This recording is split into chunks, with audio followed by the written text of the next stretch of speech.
Hello, pumpkins. Happy St. Patrick's Day. Yes, I'm wearing green today, but it's not because it's St. Patrick's Day. I just happen to look fabulous in green, and most of my sweaters are green. No, I didn't knit this one. Hope everyone is having a lovely day. So, today we're going to talk about St. Patrick and the Druids. First, we're going to define a little bit about what a Druid is. We're not going to get into a huge history. I am going to do probably like a two-parter on what is a Druid in ancient times and then what is a Druid in modern times. But for now, we're going to say that in pre-Christian Europe, there was a caste system, and the caste that was the priestly caste that was in charge of spirituality, that were the judges and the teachers, the keeper of the myths, which were orally passed, the legal advocates, the scientists, the academic class. These were the Druids. Not everyone who practiced Celtic spirituality is a Druid, but the priestly caste were Druids. They were also confidants to chiefs and kings. And then we enter St. Patrick. So who is St. Patrick? St. Patrick, or Padraic, or Patricius, I believe in Latin, was a missionary and monk during the 5th century Common Era. And he was captured in his home in Britain. So he was a Roman citizen in Britain, and he was captured by the Irish and kept as a slave tending animals for 6 years before he escaped and went back to his home in England. Then he decided to devote his life to the church and was going to get even, in a way, by taking away the religion of the Irish Celts. So he went to Ireland, and he did not wipe out the Druids. I think that is important to note, that he was no fan of the Druids, and certainly the Druids warned against Christianity and against leaving their traditional views for this new religion. Again, this is no offense to modern day Christianity. This is just history. Yeah, and there certainly was some violence against Druids and between the incoming missionaries and the Celtic tribes, but Druids were not wiped out by Patrick. That's important to note. And there were still Druids for at least the next century, perhaps the next century or two. Shortly after that, though, the Druid tradition, for the most part, went away. There are varying views on that, and we'll get into that when I discuss the history of the Druids. Next question we want to ask is, did St. Patrick rid Ireland of the snakes? No. So to say that St. Patrick rid the Ireland of saints, that's like saying that you went to Jupiter and picked up all the plastic. There was just no plastic on Jupiter, and there were no snakes in Ireland at the time because it was an island. I am not sure if there are currently snakes as an invasive species on Irish soil. Siobhan Murphy is one of my subscribers. Hi, Siobhan. She is in Ireland, and anyone else who is in Ireland can let me know if there are now snakes as an invasive species, but there are no snakes that are indigenous to Ireland. Many believe that St. Patrick is the patron saint of Ireland, and it is actually St. Brede, also known as St. Bridget. You may notice that I wear this symbol on my neck. This is the cross of Brede. And again, there will be another episode all about Brede at some point. She was a Celtic goddess who was loved so much that the Celts couldn't let her go, and she stayed on and was canonized as a saint. And then there was also another person who was different than the ancient saint, and there was a miracle at a convent at Kildare, and we'll talk about that when we talk about Brede. But yes, so St. Patrick is often thought of as being, and I looked on Wikipedia and it said that he is the saint of Ireland along with Brede, but I was aware that it was Breed who was the saint. Again, Siobhan, if you're watching this, I'm going to send this to you on Twitter, because I know we've talked on Twitter and you modded for me once a long time ago. And yeah, you can correct me on the Irish stuff. Please just leave it in the comments. Or if you are in Ireland, feel free to connect me. To correct me. Now everybody looks at me and they see the red hair and the green eyes and the freckles, and they assume that I am Irish. Most of my background is actually German and British, and the red hair comes from the German side of my family, and the green eyes are from the English side, although when I did my genealogy a while ago, I did find an ancestor, a Mary Campbell, who I believe was from County Cork. Historically, there has been a lot of violence between the English and the Irish, and I'm not going to get into a lot of that.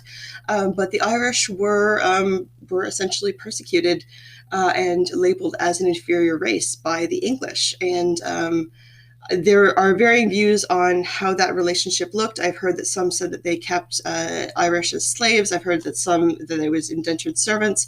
So there's more research to be done on that. I have heard that the book White Cargo is not a good reference for the history of the Irish by the English. What else am I to say about that? So yes, in early 19th century, or early 20th century, there was still a great deal of discrimination towards Irish people. There would be signs in cities like New York that would say help wanted or apartment for rent, no blacks, no Jews, no Irish.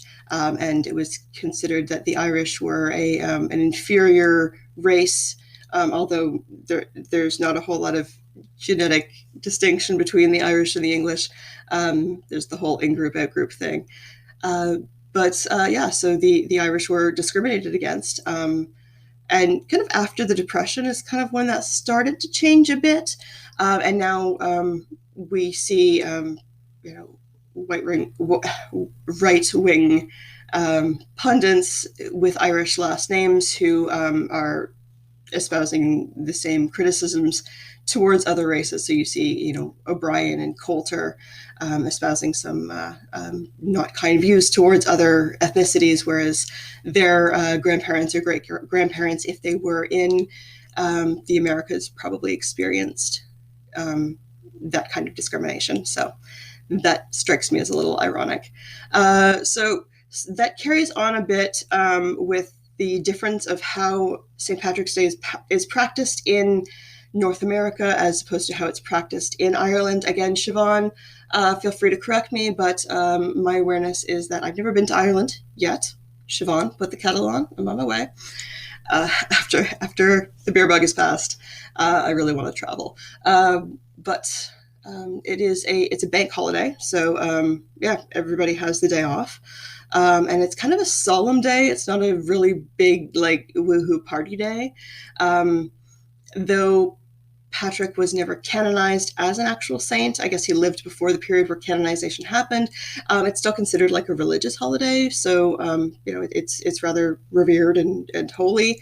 Whereas in North America, everybody looks like they've been thrown up on by a leprechaun and gets poop-faced. And I can certainly remember in my early 20s getting poop-faced and marching Canada can be a bit cold, so I'd be standing in line at the bar and, not wearing a whole lot because, early 20s Caroline was kind of hot. And, having quite the time rocking out to the Pogues or Spirit of the West, Home for a Rest. Spirit of the West is actually a Canadian band, but their Home for a Rest song is iconic for North American St. Patrick's Day celebrations.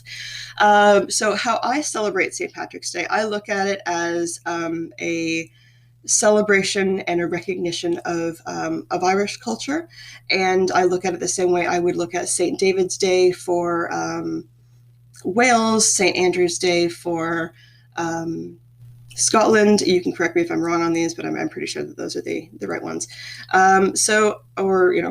Robbie Burns Day in Scotland. I should have made a video for Robbie Burns Day. Why didn't I? So anyway, how I celebrate St. Patrick's Day is I watch both of the Boondock Saints movies. I'm going to say something that is so controversial right now, it is going to shock you. Are you ready for it? I prefer the second Boondock Saints movie to the first one because I just love Eunice Bloom. She is amazing. And my friend Samantha and I quote Boondock Saints 1 and 2 whenever we get together. So, hi, Samantha. I should send you this video because I'm talking about you. And I also, usually I make a cake, and I'll link the recipe down below because it is the best cake ever. It is a Guinness chocolate cake. Now, the icing is a buttercream and cream cheese icing, so it's both buttercream and the icing, like when you whip it properly, it's really fluffy, so you got the dense, dark, fudgy cake, and then you've got like this beautiful topping, so it kind of looks like a Guinness, and it does have Guinness in it, but you don't taste the beer. It just makes it kind of richer and fudgier, and it's so good. But I don't want to make a whole cake for myself and don't have anyone to share it with. So I'm going to skip the cake. I may have myself a Guinness, or actually I'm far more likely to have a little bit of whiskey. Jameson's is my whiskey of choice. Or I make mead. Mead is a traditional beverage in many, many cultures. There's been evidence of mead is a honey wine. It's been found in Egypt, in China, in many parts of Europe. It's most famous for being a drink of the Celts and the Vikings, but it's really been found in many